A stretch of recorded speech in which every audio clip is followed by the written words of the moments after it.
You're a buyer and you're out looking at homes and you're like, what do I look for? Because like, I just look and see it's all pretty and that I like it and I don't like it. Well, a lot of times as buyers, that's what you're looking for. So let's break that down. I'm Casey Jenkins and with Oak Realty. And what do you look for in a home when you're touring it? Well, the big one is, do you like it? Do you like the layout? Do you like the openness? Do you like the not openness? Do you like, where the walls are and what's going on? Like, do you like the piece of land it's on and the neighborhood it's in? Do you like it? That is the biggest thing to look for, because if you don't like it, then there's no point in looking any deeper. I've literally had clients pull up to the house. We've driven through the neighborhood to get there and they're like, Casey, this isn't the neighborhood for us. And we get right back in the car and we go to the next house because that wasn't the house. So why would we go in and look at it?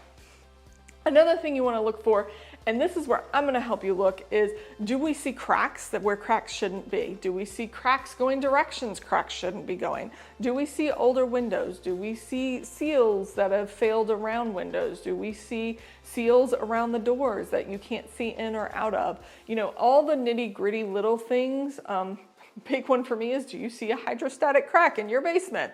So all the things that I know could come up on inspection, that's what I'm looking for when I walk through your house and I'm pointing it out. Not every house is going to have stuff for me to point out that I can see as we walk through, but some of them are, and I'm going to say, hey, just to let you know, this is this, and this is this, and this is this, and it's going to come up on inspection, and this is what, I've been told how to fix it, and this is how, and yada, yada. So you're looking at the house also not just for the pretty, but like, is there any telltale signs of things falling apart and not being good in the foundation?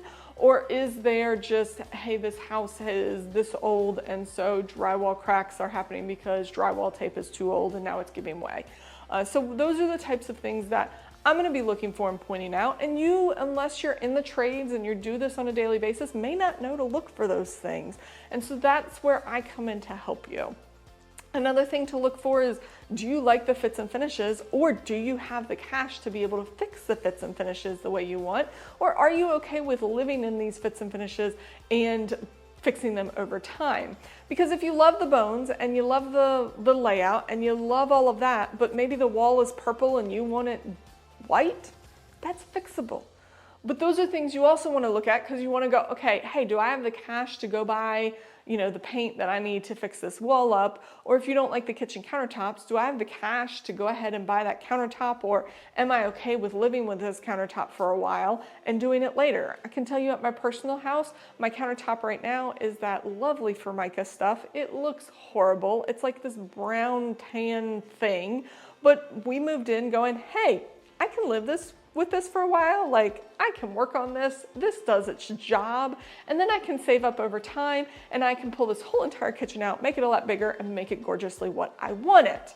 So that's another thing to look at in the house is this something that you can live with or something that you can fix up immediately?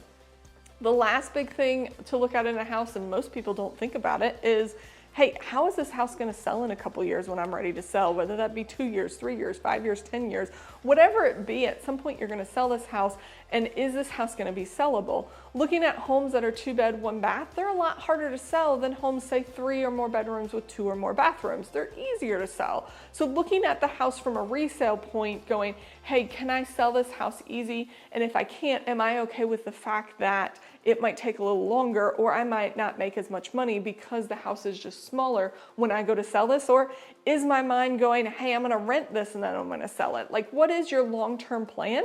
That doesn't mean it actually has to come to fruition, because whose plan actually happens exactly as they planned it 10 years earlier?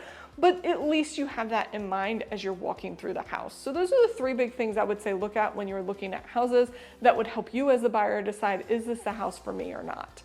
So don't be afraid to take 2 footsteps into the house and go, this isn't the house for me. Can we go to the next one? That's fine. We'll walk right back out. We'll shut that door, put the keys in the lockbox, and we'll head to the next one. Because when you know it's not your house, I don't want to waste your time looking at a house that's not the one for you. So if you've got more questions, you want to know more about how I show houses and all the nitty-gritty things I point out, give me a call, shoot me a text, send me a DM, and don't forget to like and subscribe.